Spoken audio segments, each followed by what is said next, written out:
Every time farming gets tough, the answer is the same: bailouts. But here's the uncomfortable truth about bailouts: they won't save farmers. And I don't say that lightly. Look, farming's a volatile game. You've got weather, you've got global markets, you've got input costs, you've got all these things that play into it, to a highly financially risky situation that we play every year.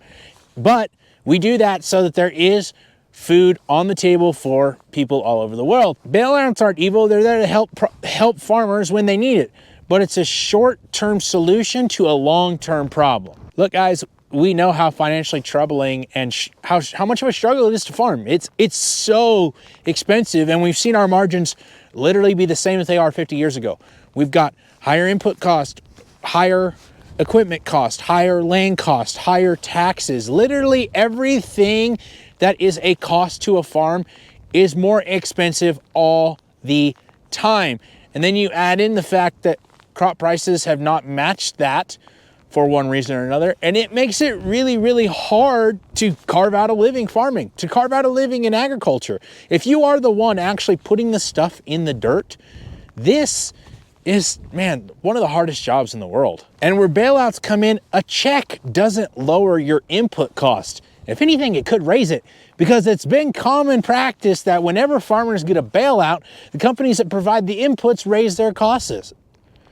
And the problem is going to persist next year, because just because you got some money this year, your input costs are going to be the same as next year, with poor pricing and poor commodities throughout the world. We're not fixing anything. It's literally just a Band-Aid. And that's what the government's been really good about in farming, is just Band-Aiding stuff to get it on to the next year. What government payments and bailouts can encourage, though, is expansion and new equipment purchases. But that is growth without compensation. That may be more volume, but less efficiency, right? It may cost you more money per acre to cover all those extra acres, and you not be able to make more money and actually make your situation worse. So bailouts can actually trigger more problems than they fix. And we also know that, like I said, it's a Band-Aid over a long-term problem. So that problem is still going to be underlying and persist throughout the entire time that you're trying to do this farm game. Bailouts keep people running faster on a treadmill that's already speeding up.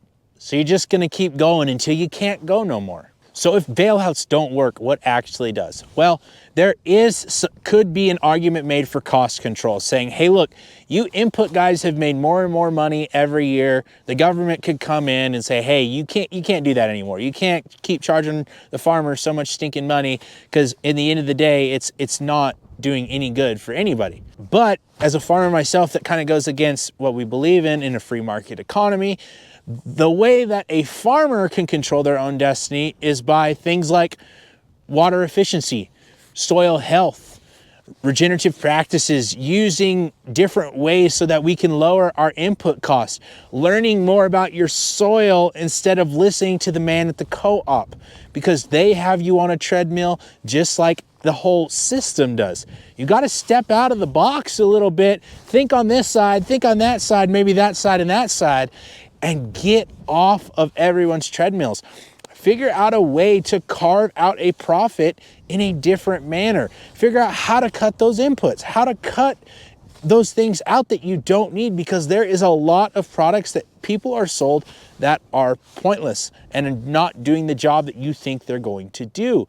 So if you want to be able to actually fix your problems and not be relying on a government bailout, you really have to dig in and invest in yourself and invest in the dirt and do everything that we do to the dirt in a more efficient manner. Look, it's way easier said than done, but there is so much to be gained from getting out there and figuring out how to carve out and cut out some of those areas in your farm. Because guess what? Not only will you probably spend less money, if you don't spend less money, you will spend that money more strategically, and you'll probably get rewarded on the backside with more yield, which at the end of the day, if you spend the same amount of money, but you get more out of it, that probably will help your bottom line a little bit. Look, it's not going to get any easier.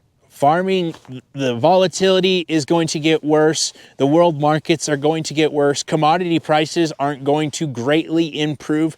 Like, the system is broken. The farming of the future belongs to the people that can change. If bailouts worked, farming would already be fixed. The future belongs to farmers who don't need saving. God bless. We'll see you next time.